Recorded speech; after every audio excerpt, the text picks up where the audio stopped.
আগামী 17 জানুয়ারি ইনশাআল্লাহ এই সোহরাওয়ার্দী উদ্যানে ইসলামী যুব আন্দোলনের জাতীয় যুব কনভেনশন অনুষ্ঠিত হবে।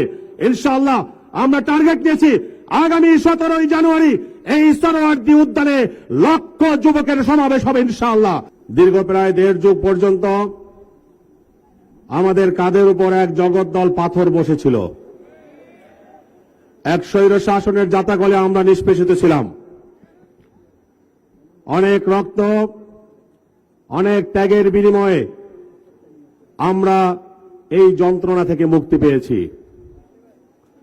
মানুষ সীমা লঙ্ঘন করলে তার পরিণতি কি হতে পারে, শেখ হাসিনার দ্বারা আমরা তা প্রত্যক্ষ করেছি। স্বাধীনতার পরে বাংলাদেশের কোন শাসককে ক্ষমতাচ্যুত হওয়ার পরে দেশ ত্যাগ করতে হয়েছে এমন ঘটনা ঘটেনি।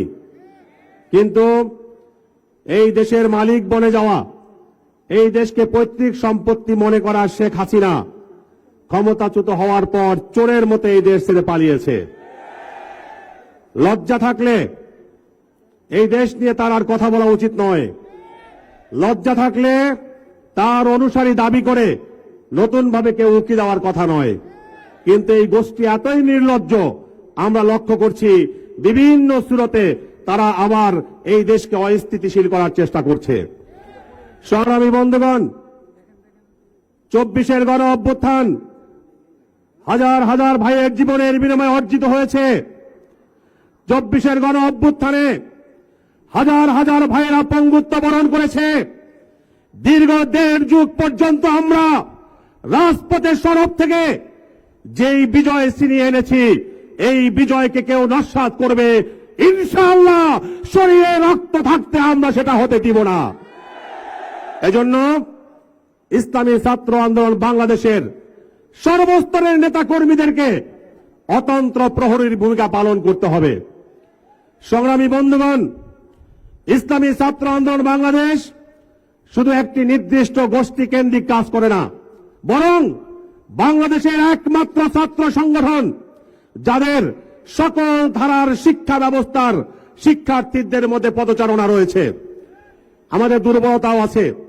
আমরা এখনো পর্যন্ত বাংলাদেশের প্রথম সারির শিক্ষা প্রতিষ্ঠানগুলোতে যে অবস্থান তৈরি করার কথা ছিল সেই লক্ষ্যমানে আমরা পৌঁছাতে পারিনি।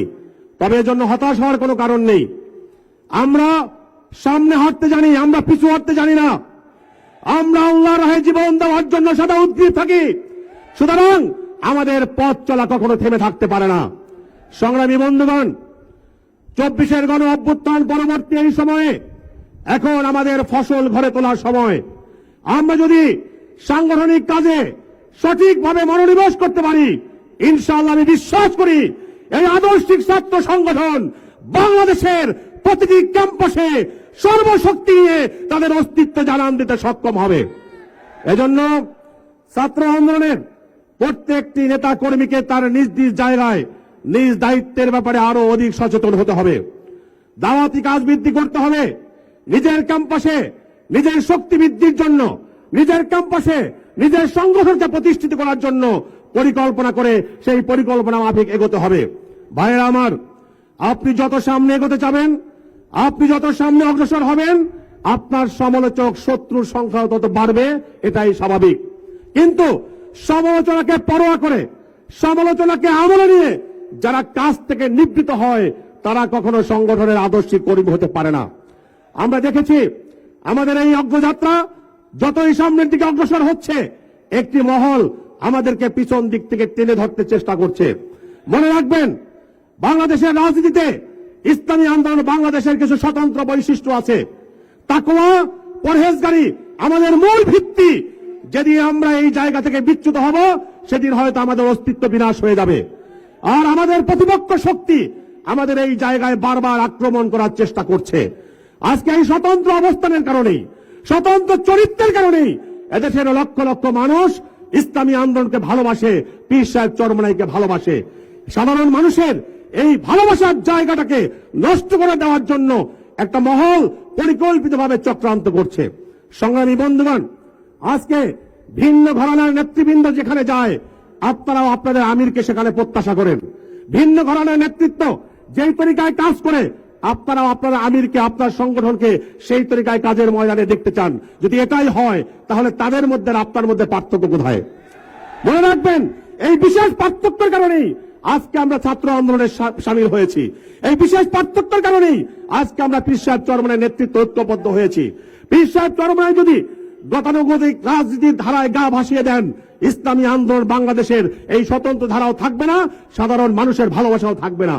সুতরাং পরিকল্পিত ফাঁদ পেতে যারা উস্কানি সৃষ্টি করে সোশ্যাল মিডিয়ায় কিংবা বিভিন্ন মাধ্যমে ইসলামী আন্দোলন বাংলাদেশকে সমালোচনার পাত্রে পরিণত করতে চায়, মেহেরবানি করে তাদের পাতা ফাঁদে আপনারা পা দিবেন না। আমরা আমাদের নেতা পীর সাহেব চরমনাইকে ভালোবাসি, কি কথা ঠিক কিনা? আমরা আমাদের নেতা পীর সাহেব চরমনাইয়ের প্রতি আনুগত্যশীল। আমরা আমাদের নেতা পীর সাহেব চরমনাইকে আমরা বিশ্বাস রাখি তিনি আল্লাহর মেহেরবানিতে কখনো আদর্শচ্যুত হবেন না। এই বিশ্বাসের জায়গায় কেউ ফাটল ধরানোর চেষ্টা করলে সেই পাতা ফাঁদে পা দেওয়া যাবে না। যদি পীর সাহেব চরমনাইকে ভালোবেসে থাকি, পীর সাহেব চরমনাই নেতৃত্বের প্রতি আস্থা থেকে রাখে, একথাও মনকে মানাতে হবে পীর সাহেব চরমনাই তার নির্দিষ্ট ফোরামের সাথে পরামর্শ করেই সময়ের প্রয়োজনে যথার্থ সিদ্ধান্ত তিনি গ্রহণ করে থাকেন।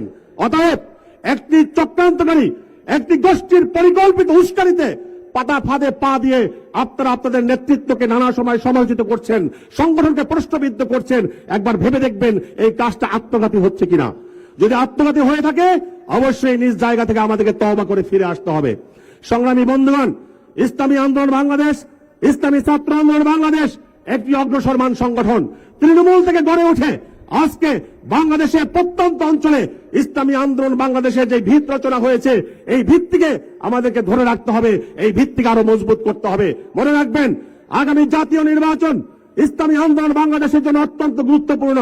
এই জাতীয় নির্বাচনে ইসলামী আন্দোলন বাংলাদেশের পক্ষে যদি আমরা গণজোয়ার তুলতে ব্যর্থ হই, সারা বাংলাদেশে আমাদের শুভাকাঙ্ক্ষীদের যে মতামত, যে সমর্থন, সেগুলো যদি আমরা আমাদের ঘরে আনতে ব্যর্থ হই, তাহলে হয়তো এর দায় আমাদের অনেক দিন পর্যন্ত পোহাতে হবে। এজন্য আগামী জাতীয় নির্বাচনকে টার্গেটে রেখে প্রত্যেকটা পাড়ায় পাড়ায়, মহল্লায় মহল্লায় আপনার নিজ অবস্থানে ইসলামী আন্দোলন বাংলাদেশকে কিভাবে শক্তিশালী করা যায়, কিভাবে মজবুত করা যায়, নিজস্ব জায়গা থেকে পরিকল্পনা নিয়ে সংগঠনের দেওয়া পরিকল্পনার আলোকে সেভাবেই আমাদেরকে কাজ করতে হবে।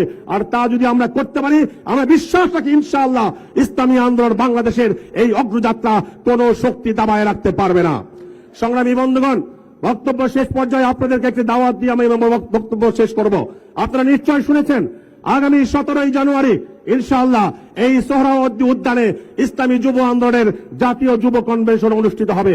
ইনশাআল্লাহ আমরা টার্গেট নিয়েছি আগামী 17 জানুয়ারি এই সোহরাওয়ার্দী উদ্যানে লক্ষ যুবকের সমাবেশ হবে ইনশাআল্লাহ।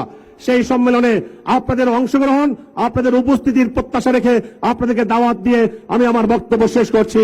ইনশাআল্লাহ রাজপথে দেখা হবে, স্লোগানে কথা হবে।